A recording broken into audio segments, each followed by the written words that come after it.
Bonjour à tous pour ce petit tuto de pilotage d'hélicoptère.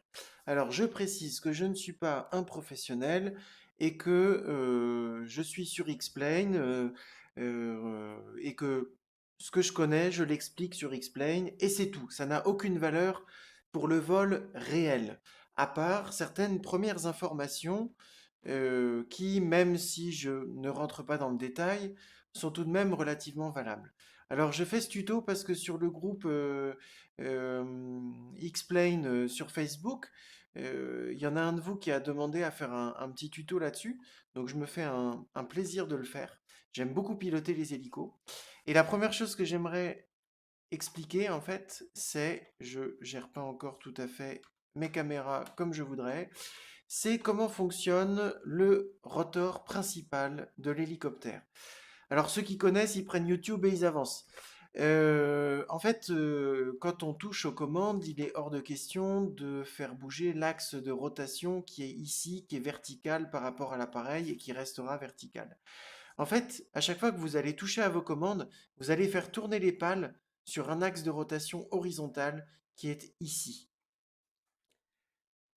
Ce qui va se passer, c'est que quand on va pousser le manche en avant, toutes les pales qui vont se rapprocher de l'avant de l'appareil vont mettre le bord d'attaque vers le bas. Ce qui fait que les pales vont naturellement descendre. C'est leur élasticité qui va faire qu'elles descendent. Ensuite, quand elles vont rejoindre la position latérale, toujours quand on pousse le manche vers le bas, les pales vont se remettre en position neutre, à l'horizontale, ou en tout cas parallèle à l'assiette de l'appareil. Et quand elles vont arriver vers l'arrière, le bord d'attaque va monter vers le haut. Donc si vous êtes à plusieurs milliers de tours par minute, ça veut dire que plusieurs milliers de fois par minute, une pale va, quand vous poussez le manche vers l'avant, mettre son bord d'attaque vers le bas quand elle est à l'avant de l'appareil et mettre son bord d'attaque vers le haut quand elle est à l'arrière de l'appareil. Et c'est le même principe à droite, à gauche et en arrière. D'accord? Donc c'est vraiment l'élasticité de la pale qui va faire que quand le bord d'attaque va être vers le bas, la pale va descendre. Voilà. Donc ça, c'est le principe général. Après, vous allez voir que quand on va démarrer les moteurs, on va se rendre compte que le nez de l'appareil va bouger puisqu'il va être sollicité par ce qu'on appelle l'effet de couple. C'est-à-dire que les pales partant dans le sens inverse des aiguilles d'une montre, le nez de l'appareil, lui, va être emmené dans le sens des aiguilles d'une montre. Euh, c'est un effet, c'est-à-dire que les pales partant dans un sens, l'appareil va réagir en partant dans l'autre. Il va subir, puisqu'il ne réagit pas de façon active, il va subir et le nez de l'appareil va partir dans le sens inverse de la rotation des pales. Alors c'est pour ça que sur un hélicoptère, on a le rotor de queue. Parce que le rotor de queue, il va le permettre de contrer l'effet de couple. Sur les appareils modernes, vous allez voir sur ce Sikorsky, on est à peine obligé d'utiliser, de pousser sur le rotor de queue. En fait, il va contrer l'effet du couple par lui-même. Et vous allez voir, quand on sera en vol, il y a quand même des moments où je ferai exprès de ne pas toucher au rotor de queue, où on va voir le nez de l'appareil qui va partir à droite ou à gauche, selon qu'on va mettre du couple ou descendre le couple. Alors, mettre du couple, c'est tout simplement donner de l'incidence aux pales et donc donner de la puissance à la portance, enfin, augmenter la puissance de la portance. Donc encore une fois, je pense que j'arrache les oreilles de ceux qui sont des professionnels, mais je pense qu'ils n'ont pas besoin de ce tuto. Donc je vulgarise à fond le principe du vol pour que ce soit vraiment le plus compréhensible possible pour tout le monde. J'essaye de faire quelque chose de très très simple. Donc voilà, ça c'est les grands principes du vol. Après, je voudrais vous montrer les réglages de mon joystick. Donc on a ici, donc c'est un Sidewinder, et on a ici la petite manette qui va me permettre de mettre ou d'enlever du couple.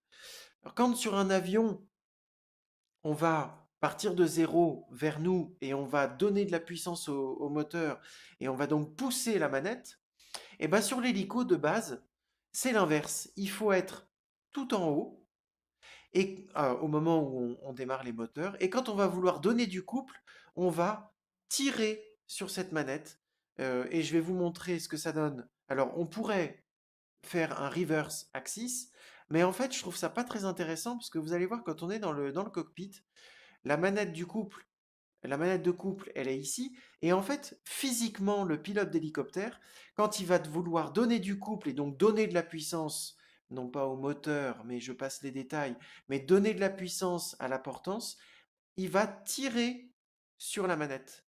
Et en fait, le geste est beaucoup plus naturel quand on va tirer aussi sur notre manette du joystick. Donc je vous invite à vraiment faire la différence entre le vol hélico et le vol avion.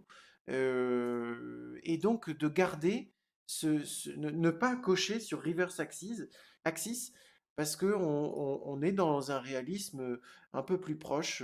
Voilà, on va tirer, on va amener notre manette physique sur le joystick vers l'arrière, ce qui va permettre de tirer le couple, d'emmener le couple. Voilà. Alors, voilà pour la configuration. Donc j'ai noté un petit peu les différentes choses dont je voulais vous parler. Ah oui, donc les amplitudes maximum. Donc on continue sur le couple. Je tire, là je suis en amplitude maximum. C'est très rare qu'on aille jusque-là. En général, on va emmener le couple vers physiquement sur votre joystick, vous allez être à environ 50%, 50-60%, mais c'est très rare que vous alliez dans les tours comme ça, hein, dans la puissance comme ça. Donc euh, ça c'est pour le couple. Ensuite, on a le manche. Je vais vous donner le débattement maximum. Donc là, c'est le débattement maximum de notre manche. Ok, arrière, avant, gauche, enfin bâbord, tribord. En fait, quand vous allez être en vol, votre débattement, ça va être ça. Et vous allez voir, je vous en parlerai, parce que j'ai déjà fait une vidéo d'essai, je vous en parlerai en vol. Vous regarderez le manche et vous regarderez l'effet, le manche qu'on va donner à peine comme ça, voilà, et l'effet que ça va donner sur l'hélicoptère. En fait, il faut vraiment être très très doux sur les commandes. Vous pouvez donner des coups, mais avec très peu d'amplitude. Très très peu d'amplitude, et vous allez voir les effets que ça donne sur l'hélicoptère en lui-même, sur l'appareil en lui-même. Voilà. On va regarder un petit peu les différents instruments que l'on va utiliser pour voler. Hop, voilà. Alors, on va principalement utiliser quatre instruments. Le pourcentage de couple, 0 à 100. Donc quand on regarde ici, là on est à 0 et là on est à 100. D'accord? Et moi je vous ai dit qu'on sera entre 50 et 60. Lorsque l'on va avoir démarré les moteurs, on sera aux alentours de 10%. D'accord? Et en fait, l'appareil va le faire tout seul, hein. Pas besoin de tirer sur le couple. Au moment de démarrer les moteurs, il va emmener le couple à environ 10%. Donc ça, excessivement important. La vitesse. Alors, la vitesse, l'horizon artificiel et le vario vont vous donner des indications sur comment votre appareil se comporte dans l'espace. Et évidemment, l'altitude, donc là, elle est réglée sur 0, on est au sol, donc c'est parfait. Euh, mais le plus important, c'est votre regard, il va perpétuellement, et vous allez voir la correspondance qu'il y a, il va perpétuellement aller entre badin, horizon artificiel et vario. Voilà. Euh, donc ça, ce sont les trois instruments que vous allez utiliser régulièrement. Vous voyez ici que dans le badin, vous avez du jaune et ensuite du vert. Bon, là, on n'est pas au soleil, le tableau de bord n'est pas au soleil, du coup, il n'y a pas beaucoup de couleurs. Mais ici, au-delà de 30, en fait, vous avez du vert. En fait, entre 0 et 30, vous pouvez vous servir du rotor de queue. Il va avoir un effet sur l'appareil. Vous allez vraiment pouvoir emmener la queue vers la droite ou vers la gauche. Au-delà de 30, si vous commencez à utiliser le rotor de queue, vous allez malmener votre appareil. Inutile de s'en servir. C'est-à-dire que même en virage, on va le voir rapidement, même en virage, on va se rendre compte que l'appareil va virer tout seul une fois qu'on lui aura donné de l'angle, du roulis sur bâbord ou sur tribord. Je vous propose de faire deux vols, enfin en tout cas d'organiser notre vol en deux parties. Une première partie en vol 2D et une deuxième partie en vol réalité virtuelle. Vous allez voir qu'on ne voit pas forcément les mêmes choses et l'apprentissage du vol sera meilleur en 2D. Et puis ensuite, on s'amusera, on se fera plaisir, on ira courir après une voiture, voler au-dessus des arbres, prendre de l'altitude, redescendre en VR. Et là, on a vraiment de très très belles sensations. Donc ceux qui hésitent à acheter du VR, franchement, allez-y, c'est le pied. Allez, on va démarrer les moteurs. Voilà, on vérifie que notre couple est bien à 0. Vous allez voir qu'il va monter petit à petit ici sans que je touche à la manette. Nos pales commencent à tourner et vous voyez que le nez, il part légèrement à droite. D'accord? Voilà, et il revient. En fait, c'est, à mon avis, l'élasticité du pneu de la roue avant. Donc on vient de démarrer les moteurs. Voilà, la procédure est très rapide sur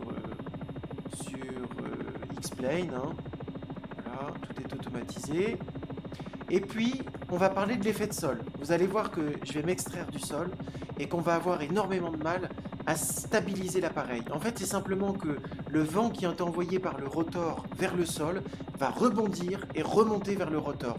Et vous allez avoir tout autour de l'appareil énormément de turbulences et vous allez avoir une difficulté extrême pour stabiliser l'appareil. Voilà. Donc, on y va. On va mettre... Alors, on va mettre un petit peu de couple. Donc regardez ici l'instrument qui nous donne le pourcentage de couple. Et je vais aller aux alentours de 30%. Parce que je sais, par expérience sur cet appareil, je sais que c'est le pourcentage de couple qui me permet de stabiliser l'appareil en altitude. Donc on y va. On met du couple. Et vous voyez, dès que j'approche les 30, ça y est, je commence à quitter le sol.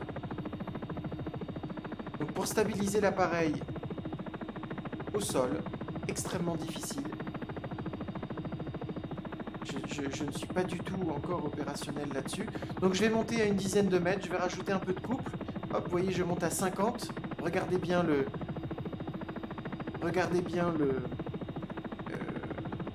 l'instrument. Je suis à 50, regardez le vario, 500 pieds par minute. Je vais descendre un petit peu mon couple.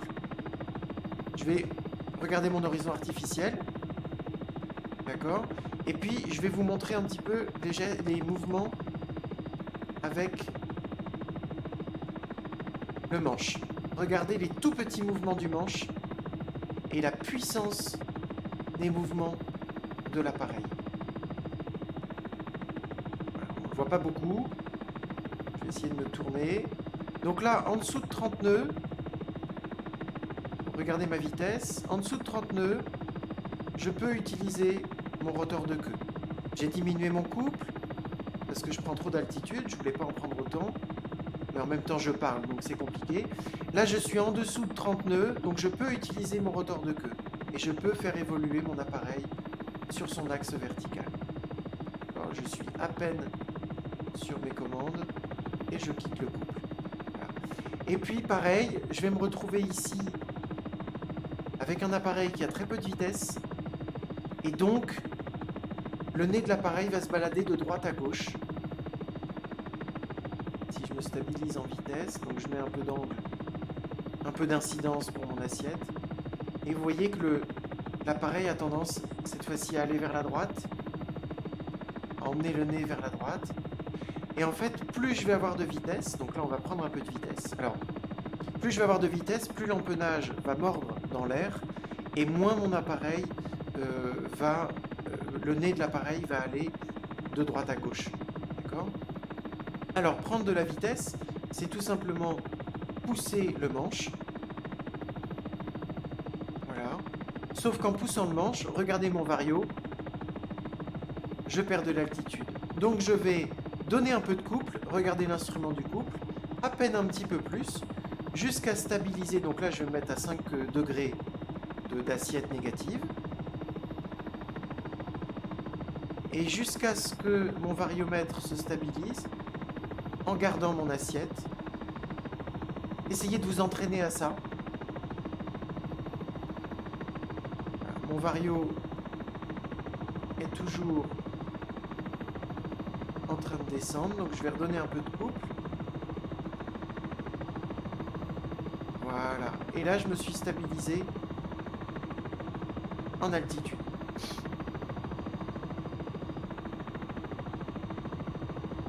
Je remonte, donc je vais pousser un peu mon manche et je stabilise mon altitude. Pour faire un virage, je vais simplement pousser mon manche vers la gauche, tout doucement. Alors attendez, je vais vous montrer le manche. Tout doucement, à peine, et je reviens à zéro. Alors, hop, je me remets en vol à plat. Je vais donner un tout petit peu d'incidence. Regardez mon horizon artificiel. J'ai à peine touché mon manche. Alors, petite astuce pour le manche. Je ne tiens pas mon manche à pleine main. Je le tiens à deux doigts. Ma paume est posée sur la base. Hop là, je vais essayer de ne pas toucher terre. Ah, j'ai pas rentré les trains, tiens. Ma paume est posée sur la base du joystick et je prends entre l'index et le pouce la base du joystick pour mettre de tout petits mouvements dans mon joystick. Un pilote d'hélicoptère va faire à peu près la même chose. Il va pouvoir poser sa main, ou en tout cas son avant-bras, sur sa cuisse pour pouvoir toucher, juste avec deux doigts, le manche de son appareil. Donc là, vraiment aussi, c'est une astuce, parce que sinon, vous mettez des énormes mouvements dans votre manche, et l'appareil devient absolument impilotable. Je vais prendre un peu d'altitude, donc regardez mon instrument pour le couple. Je vais le mettre à 60. Donc là, on est au-dessus de l'Aigle, c'est là où j'habite. LFGN, je crois. Alors, il n'y a pas d'héliport, mais vous avez un club du LM et un club de pilotes privés. Et on a une piste en dur.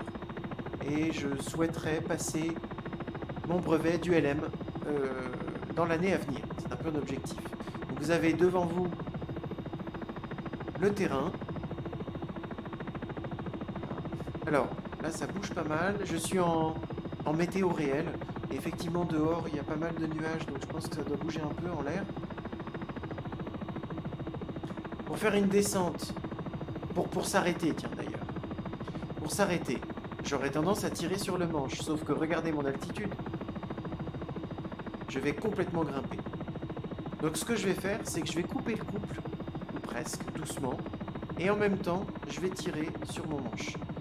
Donc là, j'ai mon couple, regardez, je suis à 10, et 10% du couple, même en dessous, vous voyez, il redescend à 0. Toutes mes pales sont horizontales, donc je n'ai aucune portance. C'est simplement mon rotor qui va faire un parachute et qui va empêcher l'appareil de descendre trop.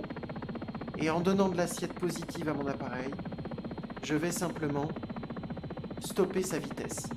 Et regardez ce qui va se passer quand je vais remettre du couple. Je stabilise. Je remets du couple et regardez le nez de l'appareil qui part dans tous les sens. Simplement parce que l'empennage n'a aucune accroche en vitesse. Donc là, j'ai repris de la vitesse sans faire exprès. Mais comme il n'y a aucune vitesse, l'empennage n'a aucune action sur l'air. Et malgré le fait que la compensation de couple soit faite un peu automatiquement, l'appareil a tendance un petit peu à partir dans tous les sens. Alors, je vais essayer de retrouver mon... Regardez les instruments, regardez le couple, comment je vais arriver à sustenter mon appareil, pousser, tirer sur le couple. Allez, on va essayer. Je mets les trains, on va essayer d'aller se poser. Mais c'est pas du tout pratique quand on n'est pas en VR. Parce que là, il faudrait qu'on regarde à droite, à gauche pour avoir toutes les assiettes possibles. Donc là, je suis en train de couper mon couple. Je vois à peu près où est la piste en dessous de moi. C'est très compliqué. Il faudrait que j'ai la souris dans la main en même temps. C'est très compliqué. Et puis, on va faire un petit vol en VR. Et on va aller s'amuser. Donc n'hésitez pas à mettre des commentaires, à poser des questions, à me donner des défis. J'ai réussi une fois, à me poser sur une plateforme pétrolière sur l'héliport. Alors là, je sais que le terrain est juste en dessous avec ce bâtiment. C'est un posage à l'arrache. Je remets du couple au dernier moment. Voilà. Je coupe le couple, je mets les freins. C'est absolument horrible. Mais tant qu'on n'est pas en VR, c'est extrêmement compliqué de contrôler un appareil comme celui-là. Allez, je passe en réalité virtuelle.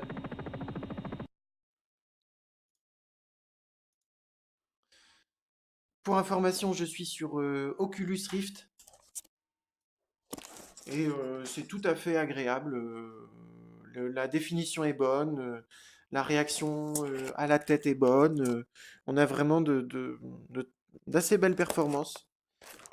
C'est très très agréable de jouer avec l'Oculus. Alors, je vous demande juste 2 petites secondes pour que je me recale. Voilà, donc là en fait, waouh, eh ben on va aller le suivre, on va aller suivre ces trucs-là. Donc là les manettes en fait je les pose sur ma table. C'est pour ça qu'on a qu'elles sont complètement en l'air là. Et donc voilà, je retire les freins et c'est parti. Donc pareil, hein, vous regardez le couple, je vais mettre un peu de couple et tranquillement mon appareil va grimper. Toujours en effet de sol. Voilà, là ça va, j'arrive à gérer. Mais vous voyez qu'en VR, en fait, on a un rapport à l'horizon qui est pas du tout le même. Et ça devient le pied. Aucune vitesse, l'effet de couple emmène mon nez vers la droite. Donc je vais compenser, regardez les pédales. Je vais compenser un tout petit peu vers la gauche. Et allez, je vais prendre de l'altitude, c'est parti. On est à 50%. Voilà le terrain. Et on y va. Je donne de l'angle. Je touche pas du tout à mon palonnier pour que l'appareil vire. Regardez régulièrement mon couple, comment je le gère. Et si je remets une assiette positive, si je reviens à l'horizontale, je vais avoir réduit mon couple. Parce que si je reviens à l'horizontale sans réduire le couple, je vais me retrouver à prendre de l'altitude. Et comme j'ai envie de sentir la vitesse de mon appareil, je n'ai pas envie de prendre de l'altitude. Voilà. Donc là, c'est assez jouissif, il faut le dire. On ressent vraiment la vitesse. Là, je vais prendre de l'altitude, donc je mets mon nez vers le bas et je mets du couple. Et là, on a cette sensation de prendre de l'altitude. Voilà, je passe au-dessus de l'aigle. Voilà. Et on va aller chercher une voiture ou un bus qu'on va essayer de suivre. Alors, j'ai zone photo Deauville qui couvre l'aigle. Et j'ai HD Mesh V4 pour ceux que ça intéresse. J'ai installé les forêts X Europe. Voilà, donc c'est assez sympa parce que ça peuple très bien le... Regardez le couple, hein. J'ai réduit le couple parce que je voudrais aller choper le bus là. Où est-ce qu'il va tourner lui? Allez, il va tourner à gauche. Là, il va passer... Alors, la vitesse. On va casser la vitesse. Donc, je réduis mon couple. Oh là. Je réduis mon couple. Je donne de l'incidence, de l'assiette positive. J'ai cassé la vitesse. Voilà, je suis juste au-dessus de la route. Et quand il va passer, je vais lui plonger dessus. Je suis déjà en descente, regardez le vario. Comme j'ai pas de vitesse, là j'ai mon nez qui est emmené à gauche. Va savoir pourquoi, je ne sais pas. On va aller chercher le bus. En version flic à Miami. Et là, vous voyez... Alors, hop. Je vais courir après le bus. Et après, je vais essayer de faire un petit vol en crabe. Voilà, attention à la vitesse, je suis en train de le rattraper. Vous voyez, je coupe la vitesse en réduisant mon couple. Allez, on va lui descendre dessus.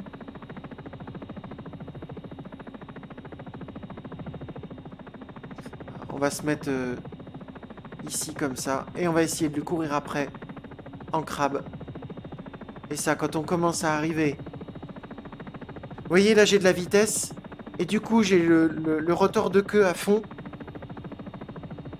Et j'ai très peu d'action sur la position de mon appareil. Là, j'ai dû perdre de la vitesse, vous voyez. Et voilà. Veuillez stopper le véhicule, veuillez stopper le véhicule.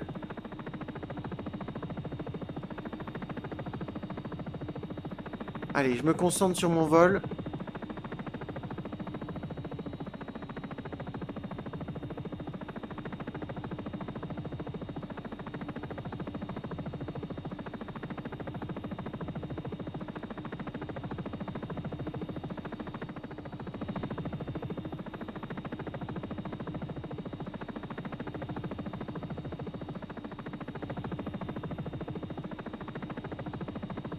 Waouh, ça rame.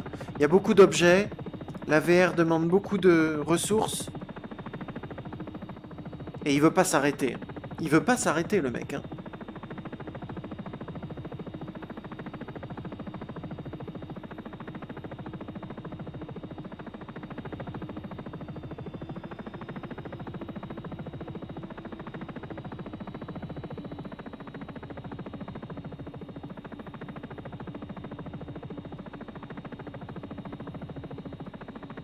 On va essayer de le souffler avec la puissance du rotor.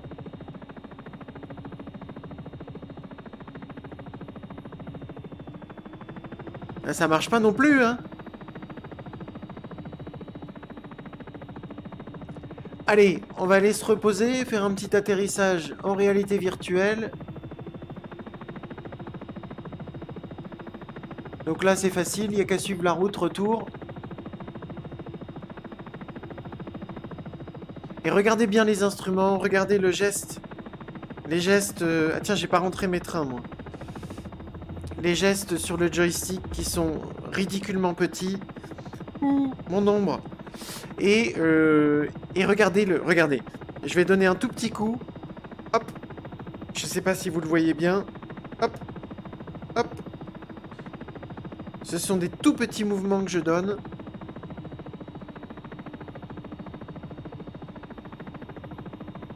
Alors l'aigle, je crois que c'est LFGL. On est à la verticale sud de Deauville. On a un VOR, LGL, il me semble, je suis plus très sûr. Et donc vous pouvez venir me voir quand vous voulez.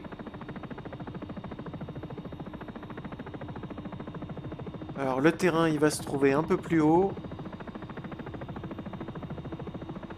Voilà, voilà.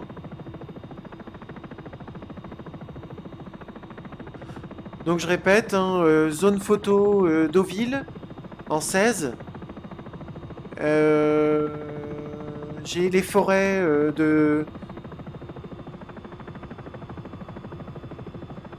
c'est sur Sim Haven. Et donc je prends pas beaucoup d'altitude là. Qu'est-ce qui se passe? Je suis trop rapide, je suis trop rapide. Voilà, le terrain il est là-bas. Moi j'habite quelque part en dessous là, pour de vrai. Juste en dessous là. Rue de la Garenne, voilà. Hop.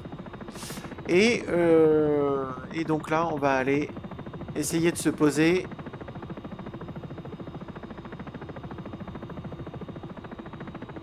Devant le club du LM.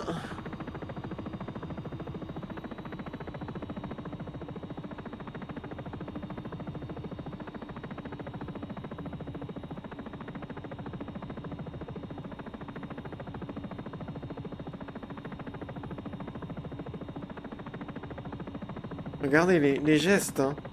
Ils sont ridicules, hein. Je touche à peine. À peine, à peine, à peine. Donc voilà ma zone d'atterrissage. Allez, assiette positive. Le couple à 0. On va essayer de ne pas dépasser le terrain. Et on descend. Ça y est, on descend. Et on perd de la vitesse. On met les trains d'atterrissage. Ah, là, on est à 2500 pieds minutes. On va remettre un peu de couple. Vous voyez que le couple fait tourner mon appareil. Et voilà ma zone d'atterrissage. Voilà. Donc surtout, quand vous êtes en phase d'atterrissage, je crois que l'instrument que je regarde le plus, c'est ma vitesse. Parce que si je prends de la vitesse, je gère plus du tout ma descente, je dépasse ma zone d'atterrissage et je suis bon pour repartir pour un tour. Et ensuite, je suis perpétuellement en train de jouer avec le couple et l'assiette de l'appareil pour descendre tout doucement, doucement, doucement sur ma zone d'atterrissage. Et croyez-moi, c'est du sport.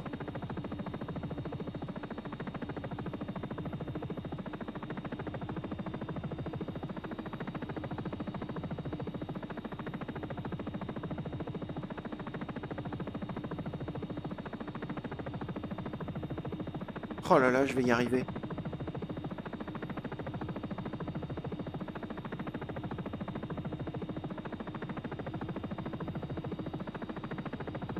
Je crois que j'ai pas fait de plus bel atterrissage que cette fois-ci. Pour vos beaux yeux. Et regardez, je suis à 30% de couple. Je mets les freins et je ne sais pas comment on éteint le moteur. Et ben voilà, j'espère que ce premier tuto de pilotage d'hélicoptère vous aura plu. Et je vous invite à aimer la vidéo, à mettre des commentaires et à me proposer des défis que je serai très heureux de relever. À bientôt!